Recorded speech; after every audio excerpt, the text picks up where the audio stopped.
सुलभाची परीक्षा नुकतीच संपली होती. आपल्या आईबरोबर ती आजोळी कोकणात आली होती. आजोळी येऊन सुलभाला 2-3 दिवस झाले होते.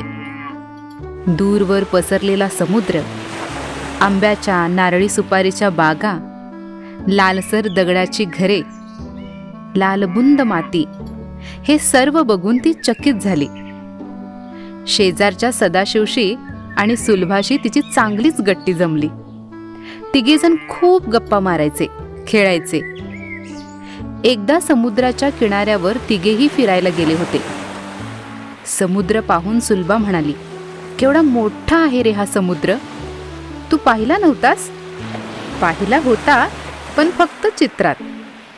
किनाऱ्यावर थोडा वेळ थांबून तिघेही फिरत फिरत एका पर्याजवळ आले. खळखळ आवाज करणाऱ्या पर्यात ती खूप नाचली. तिथे सदाशिवचे 2 मित्र त्याला भेटले. पर्या ओलांडण्यासाठी लाकडाचा अरुंद पूल होता. सुलभा थबकली, पुलाकडे पाहतच राहिली. घाबरलीस? पक्का आहे तो सांकव. सांकव म्हणजे काय रे सदाशिव? अगं, सांकव म्हणजे पूल, 2 काठांना जोडणारा. सांकव सांकव. सुलभाने शब्द मनात घोळवला. मुले सांकवावरून पलीकडे गेली. सर्वाबरोबर सुलभाही बिचकत बिचकत सांकवावरून गेली. सभोवतालच्या दाट झाडीतून येणाऱ्या पक्ष्यांचे आवाज सुलभाला नवीन होते. आम्ही हे नेहमीच पुस्तकात बघतो, चित्रात बघतो.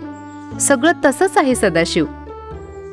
अगं सुलभा, आम्ही पण गाड्या, कारखाने, उंच इमारती चित्रातच बघतो. मुलांना भूक लागली. सर्व मुले झाडाखाली बसली.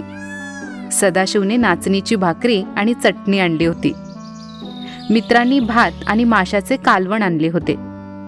सुलभाच्या डब्यात पोळी भाजी होती. नाचणीची भाकरी सुलभाने प्रथमच खाल्ली. तिला ती खूपच आवडली. मुले परत निघाली. परतीच्या वाटेवर गप्पा रंगात आल्या. सुलभाने आपल्या शहरी जीवनातल्या कितीतरी गमती सांगितल्या. ती शाळेला दुमजली बसमधून जाते हे ऐकून तर मुलांना खूप आश्चर्य वाटले. आमच्याकडे शहरात इमारतीच इमारती असतात, 5 मजली, 10 मजली.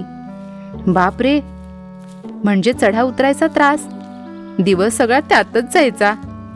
नाही रे, वरच्या मजल्यावर जायला विजेचा पाळणा असतो, त्यालाच उद्वाहक किंवा इंग्रजीमध्ये लिफ्ट असे म्हणतात. आपण फक्त उभं राहायचं, बटन दाबलं की पाळणा आपोआप वर जातो. पायऱ्या बिऱ्या चढायच्या नाहीत. सुलभाच्या घराभोवती झाडे नाहीत. हे ऐकून सदाशिवला नवल वाटले.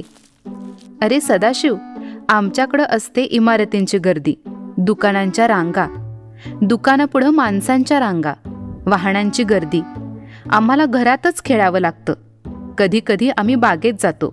तुमच्याकडं शहरात किती गंमत असते नाही? आपण असं करूया. मी कशी या सुट्टीत आजोळी आले कोकणात, तसं तुम्ही आमच्याकडे या. शहरातल्या गमती जमती मी तुम्हाला दाखवीन. माझी शाळाही दाखवीन. मी पण आईला विचारून ठेवतो, सदाशिवचा मित्र म्हणाला. आम्ही शहर बघितलं नाही, शहराकडे आलो नाही. तू खेडेगाव बघितलं नव्हतंस. आता आपण नेहमी एकमेकांच्या गावाला जायचं बरं का.